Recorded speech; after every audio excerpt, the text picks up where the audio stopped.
विशिष्ट महर्षि और प्रभु रामचंद्र जी का ज्ञानमयी संवाद सुनते हैं द आर्ट ऑफ लिविंग के फैकल्टी स्वामी वैशंपायन जी की वाणी से। अगर आपने अभी तक इस चैनल को सब्सक्राइब नहीं किया है तो इसे जरूर सब्सक्राइब करें और सब्सक्राइब करने के बाद बेल आइकन को भी जरूर दबाएं। जय गुरुदेव। योग वशिष्ठ के अगले एपिसोड में आप सबका स्वागत है। पिछले एपिसोड में अगर आपको याद होगा तो महर्षि वशिष्ठ जी प्रभु रामचंद्र जी को मन के बारे में बता रहे थे और मन को अलग अलग उपाधियां दे रहे थे।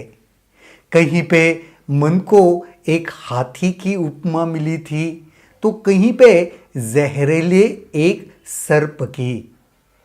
और महर्षि वशिष्ठ जी ने ये कहा था कि हमें बड़ी कुशलता पूर्वक इस मन को नियंत्रित करना आना चाहिए। उसी चर्चा को आगे बढ़ाते हैं। वशिष्ठ जी ने कहा, हे राम, मन की धारणाएं और संकल्पनाएं सूक्ष्म और तीक्ष्ण होती है। उनके संबंध में कोई राय निश्चित नहीं करनी चाहिए। मन समय के साथ जुड़ने के फलस्वरूप अत्यधिक शक्तिशाली हो गया है। इससे पहले कि मन शरीर रूपी लता को गिरा दे, बुद्धि से उस पर नियंत्रण स्थापित करना चाहिए। मेरे वचनों पर श्रद्धा पूर्वक चिंतन मनन करने से तुम्हें परमानंद की प्राप्ति होगी। क्या कह रहे वशिष्ठ जी? मन समय के साथ जुड़ने के फलस्वरूप अत्यधिक शक्तिशाली हो गया है।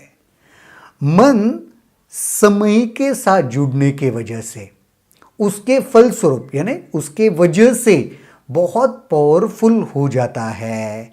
इसके पहले मन शरीर रूपी लता को गिरा दे, मन कुछ गड़बड़ करे, उसके पहले बुद्धि से उस मन पर नियंत्रण हासिल करना चाहिए। बुद्धि का मतलब यहां पर हम विवेक भी ले सकते हैं। एक विवेक पूर्वक हमें मन को नियंत्रित करने की वो कला सीख लेनी चाहिए। इस धरती के एक कोने में गंधमादन नामक एक बड़ा पर्वत है। कुछ किस्सा, कुछ कहानी वशिष्ठ महर्षि सुना रहे। उसकी एक चोटी पर बहुत बड़ा पेड़ है। उसी क्षेत्र में उद्दालक नाम ऋषि रहते हैं। किशोर अवस्था में ही उन्होंने परम ज्ञान प्राप्त करने के लिए स्व प्रयास आरंभ कर दिया था। देखिए, फिर से एक बार आ रहा है, किसी ऋषि की कहानी बता रहे, लेकिन आत्मज्ञान प्राप्त करने के लिए उन्होंने स्व प्रयास आरंभ किया था। कर्म को कितना महत्व है, बार बार हमें वही बता रहे हैं।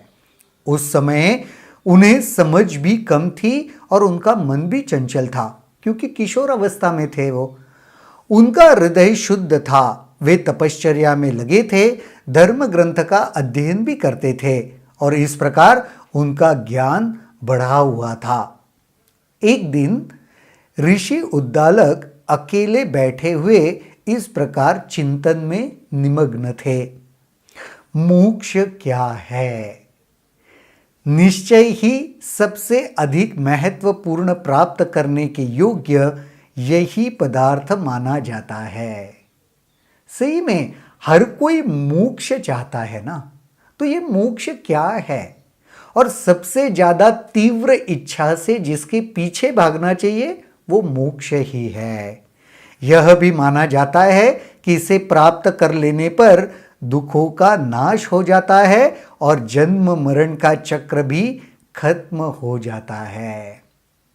मोक्ष की स्थिति पाने से सारे दुख खत्म हो जाते हैं, इसीलिए हर कोई मोक्ष के पीछे भागता है। मोक्ष मिलने से जन्म मरण का ये जो चक्र है जिसमें हम उलझते रहते हैं जीवन दर बदर, वो भी खत्म हो जाता है, नष्ट हो जाता है। मैं कब इस स्थिति को प्राप्त करूंगा? इच्छाओं को और लालसाओं के द्वारा उत्पन्न मानसिक विक्षोभों से कब मेरा पीछा छूटेगा? उनके मनन में क्या चल रहा था? मैं मोक्ष को कब प्राप्त करूंगा? ये मानसिक इच्छाएं, आकांक्षाएं जो है, इनसे मेरा पीछा कब छूटेगा? क्योंकि इसकी वजह से ये जन्म मरण सब कुछ चलता रहता है। यह मैंने किया है और यह मुझे करना चाहिए। इस तरह के विचारों से मेरा मन कब स्वाधीन होगा? संबंधों का निर्वाह करते हुए मेरा मन कब तक विकारों से मुक्त होगा? ये जो अलग अलग विकार उठते रहते हैं, राग, द्वेष, मद, मत्सर, मोह, लोभ, ईर्ष्या, ये सारे विकार है। इनसे कब मेरा मन मुक्त हो जाएगा? जल में रहने वाला कमल जल से दूषित नहीं होता। कब तक परम ज्ञान रूपी नौका के द्वारा मोक्ष के उस किनारे पहुंचूंगा और कब तक लोगों की विभिन्न क्रियाओं को बच्चे के खिलवाड़ के जैसे समझूंगा? ये मोक्ष कब पार होगा? हम कहते हैं ना, वो नैया पार हो गई किसी की, वो जीवन दरिया उसने पार कर लिया, उसकी नैया पार हो गई, यानी उस पार चले गए। तो कब मैं मोक्ष से उस पार चला जाऊंगा? कब ये जो सारे लोग कुछ कुछ करते हैं ना, उनको मैं बच्चों का खिलवाड़, देखो बच्चे कोई खेल खेलते हैं, खिलवाड़ करते रहते हैं, तो आप दुखी या परेशान थोड़ी होते हैं, मजा लेते हैं, आनंद लेते हैं। उसी प्रकार ये जो सारी क्रियाएं लोगों की है, उसको मैं कब समझूंगा जैसे कोई ये बच्चे खिलवाड़ कर रहे हैं? कब तक मेरा मन समभाव में स्थित होगा? समभाव कब ऐसी स्थिति आएगी कि मेरे मन में सब कुछ, वो इक्वानिमिटी कहते हैं ना, सब कुछ एक जैसे कब लगेगा? स्थित प्रज्ञता की स्थिति कहते हैं इसे।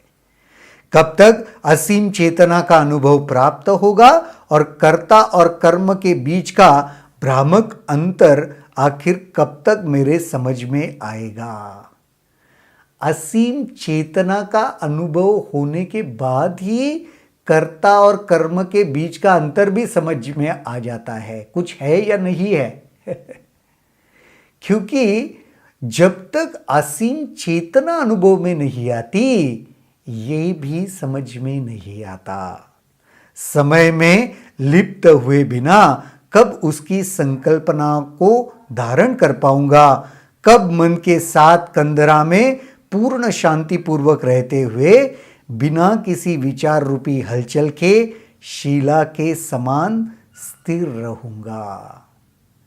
शिला कैसे निश्चल रहती है? कोई पत्थर को देखा है, बिल्कुल हिलती डुलती नहीं। ऐसी मेरी मन की स्थिति कब आएगी? क्योंकि इस मन की वजह से ना बहुत कुछ हिलडुल चलता रहता है, हलचल चलती रहती है भीतर। वो कब मैं उस स्थिति में आऊंगा कि एकदम स्थिर होके रह पाऊंगा? इस प्रकार उद्दालक ऋषि ध्यानस्थ बैठे रहे, परंतु उनका मन बराबर विक्षुब्ध रहा। फिर कुछ दिनों बाद उनके मन ने बाहरी पदार्थों को छोड़ दिया और विशुद्ध स्थिति में स्थित रहा। मन जब बाहर जाता है तो चंचल होना, विक्षुब्ध होना स्वाभाविक है, पर जब उन्होंने बाहरी पदार्थों का वो जो मेल था, जो जुड़ाव था, उसको जैसे खत्म कर दिया, वो भीतर स्थित और शांत होने लगे। कुछ अन्य अवसरों पर उनका मन विक्षुब्ध हो उठता। प्रवृत्ति में होने वाले इन विकारों से वे दुखी हुए और मन में विचरण करने लगे। लेकिन ऐसे भी होता था कभी कि कोई वापस एखादा कारण बनता था और मन वापस विक्षुब्ध होता था। फिर विक्षुब्ध होने से दुख होता है, तो दुख होने से वो परेशानी में जंगल में विचरण करने लगे। एक दिन जंगल के एक स्थल पर पहुंचे जहां कोई पहले पहुंचा ही नहीं था। वहां उन्होंने एक गुफा देखी जिसे उन्होंने ध्यान और शांति के लिए अत्यंत उपयुक्त समझा। जंगल में विचरण करते हुए वो एक गुफा के पास पहुंचे और गुफा एकदम शांत थी, जंगल के एकदम भीतर थी, जहाँ पे दूसरा कोई नहीं आया था, कोई पहुंचा नहीं था। तो स्वाभाविक है उनको लगना कि ध्यान के लिए, गहन मनन के लिए ये सबसे उपयुक्त जगह है। वहाँ अत्यंत सुंदर लताएं और फूल थे जलवायु भी अच्छी थी और लगता था कि यह गुफा मरकत को तराश करके बनाई गई हो। बहुत ही सुंदर था। उसके आसपास का जो वातावरण था वो जल, पानी, सब लताएं, फूल खिले हुए थे और वो गुफा को जैसे तराश करके, कोई मूर्तिकार कैसे मूर्ति को तराशता है वैसे तराश करके बनाई हुई है, ऐसे प्रतीत होता था। फिर उस गुफा में जाके ऋषि ने क्या ध्यान किया, लेकिन ये सब देखेंगे अगले एपिसोड में। तब तक के लिए जय गुरुदेव। अगर आपके इस वीडियो को लेकर कुछ सवाल हैं तो कमेंट सेक्शन में जरूर लिखें, जिसके ऊपर हम आने वाले वीडियोस में चर्चा करेंगे।